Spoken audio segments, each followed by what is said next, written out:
So, I talk about remittances a lot. Where am I with remittances? Well, created a business plan a long time ago. Nobody wants to fund it. Did a token sale. Only raised about 4% of what we needed. So, that was the base problem right there.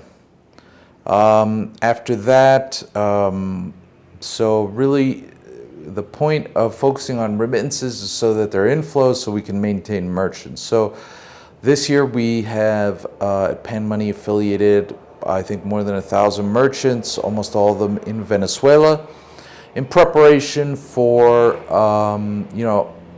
having a run at remittances. So I think we're gonna do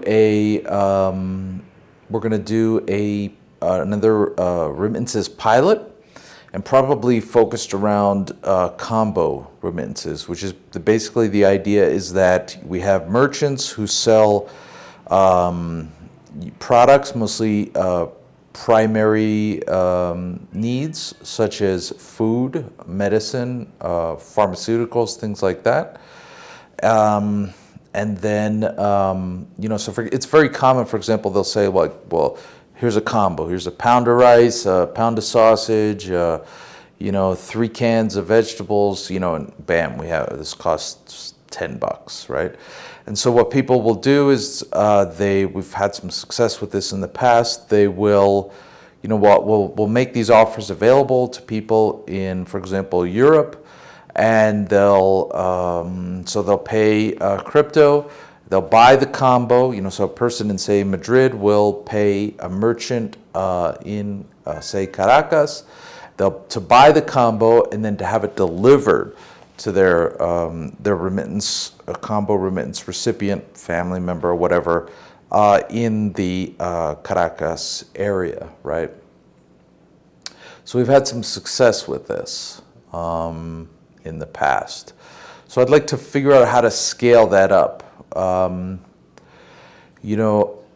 ideally see remittances is complex, right? So even, Chivo, Jack Mallers, Strike, Kathy Wood, they all get remittances. They get its importance, for crypto mass adoption. I've been talking about it for at least 3 years, so I'm glad to see that, someone is catching on to that. So really, even I think the approach that Strike has taken is mistaken, right? I've seen many people suggest this approach, and even it was my first attempt, which is to say, well, let's artificially limit the complexity of this and just focus on one remittance corridor, right? So we focused on Madrid to Caracas, right? And what Strike is doing is US to El Salvador, right? But here's the thing, you market the remittance opportunity or service, say in the United States, right? Or even just in one major US city, and then you might talk to 100 people who engage in remittances, and they all remit to different places, right? Somebody remits to Rio de Janeiro, somebody remits to Botswana, somebody remits to Honduras, right? And so, you have to go through 100 people, and you, might say no to 95 or 99 of them, right? Oh, no, we can't attend to your situation yet, right? Because we're just focused on this one city or this one country, right? So you actually end up, wasting a lot of time and money because you've artificially limited the corridors that you're going to serve, when remittances is really an everywhere to everywhere problem, a many to many problem, right? And also, if you look at, Bitcoin Cash is an everywhere to everywhere solution, right? So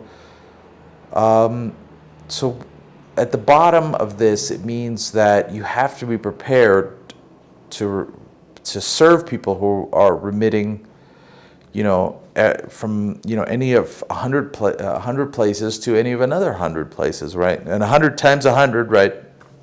And you get a sense of the scope of the challenge, right? And that's why there needs to be a unique app for this, and that app needs to make it really dead simple to remit.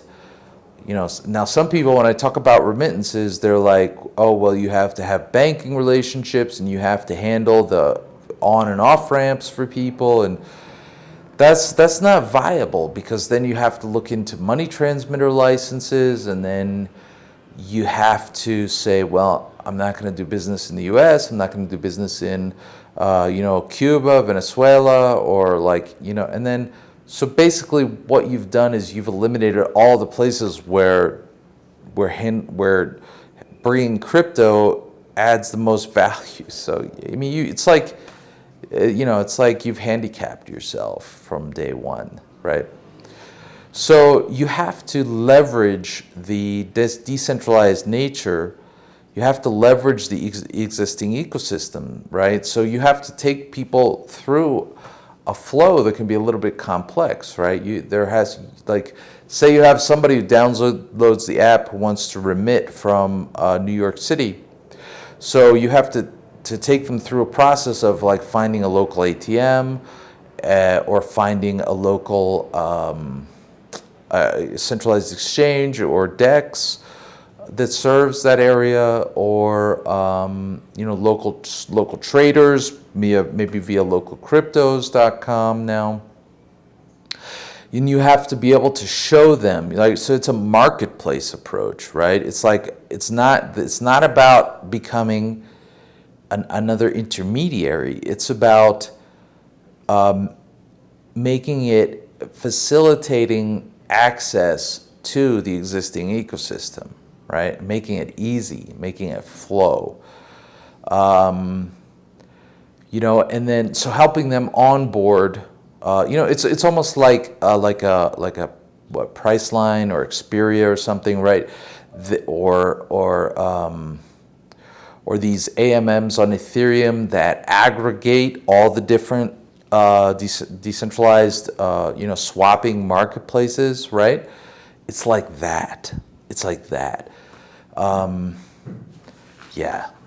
So so you need to onboard that person. You need to have a flow. You can't just be like, hey, here's the wallet, here's what you do. That's not, I've talked about that before. So you need to onboard them, you need to make it easy for them to get some, and then you need to have a chat function, right? Because, what people often do, so you need to help them to onboard their remittance recipients, right, who go through a similar but lesser process, and then the remittance recipient needs to send the address information to the remittance sender, right? So that could take a couple different formats, right? And that kind of chat function, that's a chat function, really. And I think that should probably be in the app. And maybe it leverages some decentralized chat protocol. Status comes to mind on Ethereum, right? Because that chat needs to be resilient. It needs to be resistant to censorship. And then you don't know what the recipient is going to send, right? The instinct among a lot of people is just to take a screenshot of the QR code. And then so maybe, on the sending, so they send it to the sender, and then the sender is like, well, I have this QR code, but I can't scan a QR code that's on the same device, my mobile device that I'm going to send from. Right? That's a pain point right there. So maybe there's software that automatically detects that a QR code has been sent, and then automatically scans that and just flawlessly inputs that address into the sending screen, right? For the sender, for the remittance sender. Or maybe they send the text address, and that you know they shouldn't have to like manually copy and paste, right? That should be an easy flow. And then so there has to be something to simplify that process of sending as well. So you got to simplify the onboarding and the buying of the BCH, and then simplify the sending of it cross-border. And then on the other side, you have to have a similar process to simplify, because a lot of people, and this is completely normal and shouldn't upset anybody, a lot of people, when they get crypto, they immediately want to get physical cash, be it local cash or USD, right? Whatever people are using as physical cash locally, or bank account balance, right? They immediately want to exit the first time, or even the first few times. And basically, what's happening there is that people are teaching themselves that this is really money, and so there has to be some patience, right? And don't let yourself get demoralized. Other people will make that jump immediately, and they'll understand. But there's always going to be a need for some remittance recipients, especially in the beginning, to exit to fiat, and that has to be facilitated in a similar manner as was facilitated the fiat on-ramp on the other side. Whether it be via ATMs, centralized exchanges, DEXs, local cryptos, whatever. And there needs to be incorporated here in a way that nudges people and interrupts that exit to fiat. Interrupts, but without being overbearing, to encourage people to spend their BCH, right? Because this is where things get interesting. This is where the BCH ecosystem's goals are addressed. Because we want to build that BCH economy. If BCH is just the transport layer behind the scenes, then I'm not going to say no. I'm not going to say like we don't want that, but like that's, we want more, right? So, there needs to be the merchant directory incorporated in there, and that has to be a merchant directory that is curated, that is up to date, right? Because we don't want to say, hey, there's a merchant right down the street from you that, where you can get your haircut. You want to get your haircut? Use this coupon to get 5% off, and then they go down and that merchant, it doesn't exist anymore, or doesn't accept anymore, or, it changed ownership, it's not open today, right? We need to manage those kinds of experiences, right? And when we have that, then that's also a reason. Then we also we reverse kind of the balance of power, and we can have merchants competing, right? Clamoring to get into this app, to get listed, clamoring to learn how to use BCH, right? Clamoring to get set up on like prompt.cash, for example.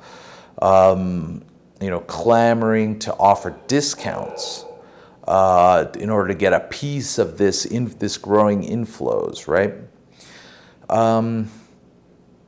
So that's what we need, and that's not gonna. It's not enough to just have the Bitcoin.com wallet and say, use this. That's the caveman approach is not going to cut it, right? There are many complexities here that we need to simplify for people. Now, you take Strike, Chivo, El Salvador, they basically simplified that for people in a manner that throws the baby out with the bathwater. Our challenge is to simplify that in a manner that preserves permissionlessness, non-custodial, self-custody, decentralization, not creating another intermediary, right? If I just create an app where I'm the intermediary and I have a bajillion money transmission licenses and banking relationships, that's vulnerable, and that kind of defeats the purpose, right? That's a lot of work for, I don't know where that's going to end up, right? That's not the idea here, right? This is another paradigm. And then once you have something like that, you need tokens, whether it be SLP, Smart BCH, I mean, hopefully both. And then you bootstrap a token, or maybe multiple tokens, right? Maybe this could be a program that's open to any token, and that pays people to do things in the app that help grow adoption, right? That help grow adoption of the app, use of the app, right? So, maybe, we make a deal with like coin flip ATMs, and, we create like a coin flip token, and every time somebody uses a coin flip ATM as part of this, like they get some coin flip tokens, right?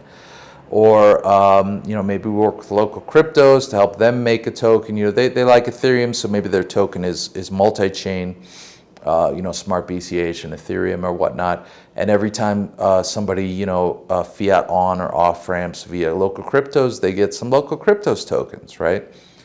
And maybe anytime anybody does anything useful with the app, they get some PAN tokens, right? PAN money tokens. My nascent or budding organization or business, right? And so people are collecting the tokens, right? And then maybe we bring in an app like Purely Peer, right? And we incorporate that, and people can go on like treasure hunts and collect different tokens. And maybe every merchant has their own loyalty reward token, right? And so this can get pretty complex, and there can be a lot of new value created, a lot of new incentives. That people can end up collecting a very long tail of tokens that could have some monetary value, right? And then a question I get is, how to monetize that? Well, we can have apps that collect a small percentage when people pay at merchants. We can have any hedge or other stability hedging options in the wallet. We can collect a small percentage out of those. Whenever we help people create their own tokens, we can take a small percentage of those transactions. We don't have to make a huge bank on just one thing, right? Like a lot of apps in this kind of flow, they're like, well, we're going to take 5% every time you pay at the merchant. Well, that's like putting a plastic bag, over your head. I mean, that just cuts off all the air. There definitely has to be a period wherein fees are extremely low or even zero. And then, in order to, in reality, what we really need to do is pay people to use this, pay people to add economic value to this system, pay people to onboard, and so, but we don't have to pay them BCH, we can pay them with different bootstrap tokens and whatnot. So where am I on remittances? I don't have enough funding to really do it. So as a substitute, I'm still doing merchant adoption in the hope that someone is going to recognize the enormous value here, a value that Strike, Jack Mallers, Kathy Wood, the BTC ecosystem, the El Salvadoran government are all seeing, right? They're all seeing it. They're ahead of us in this game again, right? I'm not sure how we expect to flip in BTC if we don't get ahead of them in the ideas game. I've been talking about this for 3 years. If people, if I could just get this, some real funding here, if I could get some technical talent in the BCH ecosystem to recognize the value here, then I think that we can absolutely get ahead, and we can do it without throwing out the baby with the bathwater. I'm not sure what else to say about this. I'm reaching a little bit of a frustration point with it. I can only, I don't know, So anyway, that's where we are with remittances. I hope to have that remittances pilot in motion before the end of the year. Christmas time may be an interesting time for that, and I'm going to keep everybody informed about our progress there. And what projects are you working on? What projects would you like to work on? Would you like to see happen? Let me know in the comments, and let's keep building Bitcoin Cash.